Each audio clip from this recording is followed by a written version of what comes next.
Esta é a imagem do mundo como estamos habituados a ver representado. Tem como base a projeção feita pelo cartógrafo flamengo Gerardos Mercator.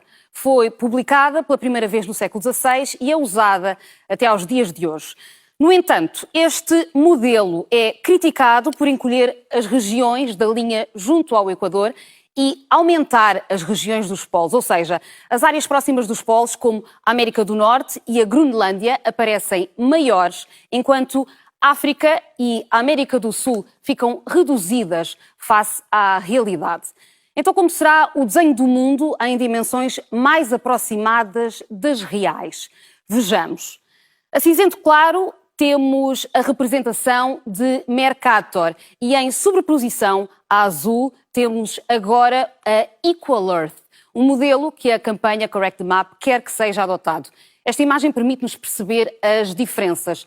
De acordo com esta projeção, publicada em 2018, a África é o segundo maior continente do planeta, com mais de 30 milhões de metros quadrados. Dentro do continente africano cabe a Índia, os Estados Unidos da América, a China e grande parte da Europa juntas.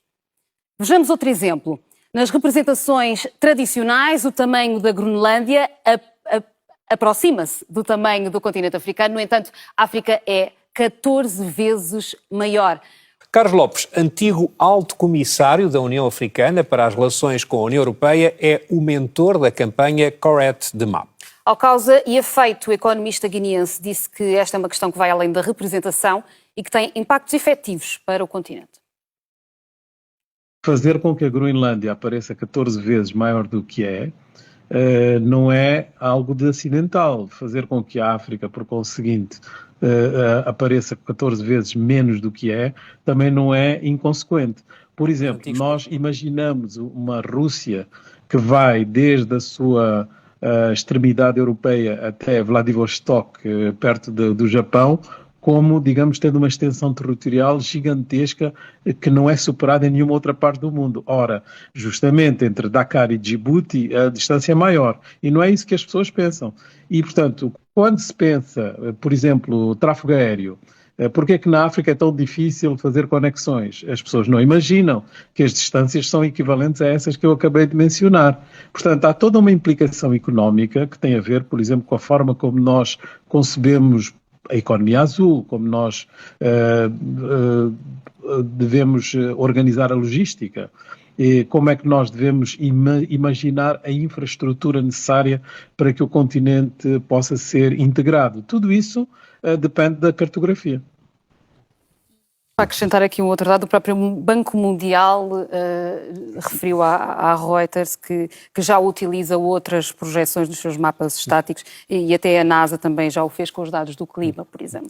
E agora voltamos à nossa entrevista com Carlos Lopes, que nos explicou os objetivos desta campanha ao nível da União Africana. Já consegui que vários países africanos possam ser os propositores de uma resolução que seria adotada na próxima Cimeira da União Africana, que terá lugar em fevereiro do ano próximo, e que seria mais ou menos sobre dois registros. O primeiro, tentar que os países africanos adotem uma postura muito mais vigorosa de mudar a cartografia no ensino em África. Porque isto dá um alento aos jovens e às novas gerações para que vejam o seu continente de uma forma diferente.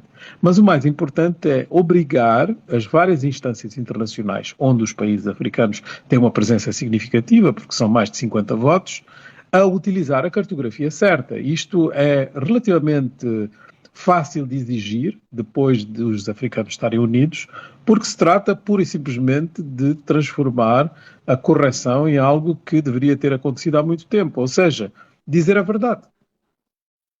Carlos Lopes explicou ainda a vontade de tornar a campanha um movimento internacional impulsionado pelos jovens africanos. A primeira grande organização internacional a reagir foi o Banco Mundial, tentando se defender, dizendo que não utilizava a projeção Mercator, que tinha a sua própria forma de construir a cartografia, etc. Mas nós vimos isso como um sinal positivo de que eles estão abertos ao diálogo. Mas é preciso ir mais longe, é preciso ir às Nações Unidas em particular, que continuam a ser ambíguas, às vezes utilizam a cartografia certa, às vezes não. E, portanto, nós temos que ter mais consistência. Mas o mais importante é mobilizar os mídias. E aí tivemos grande sucesso, porque a CNN, BBC, enfim, todos os grandes órgãos de informação internacionais, desde os chineses até Al Jazeera, passando por praticamente todo o mundo, isto despertou um certo interesse. E agora nós o que queremos, de facto, é que os jovens africanos transformem isto numa espécie de campanha permanente para a correção ter, digamos, uma longevidade e não ser apenas um episódio.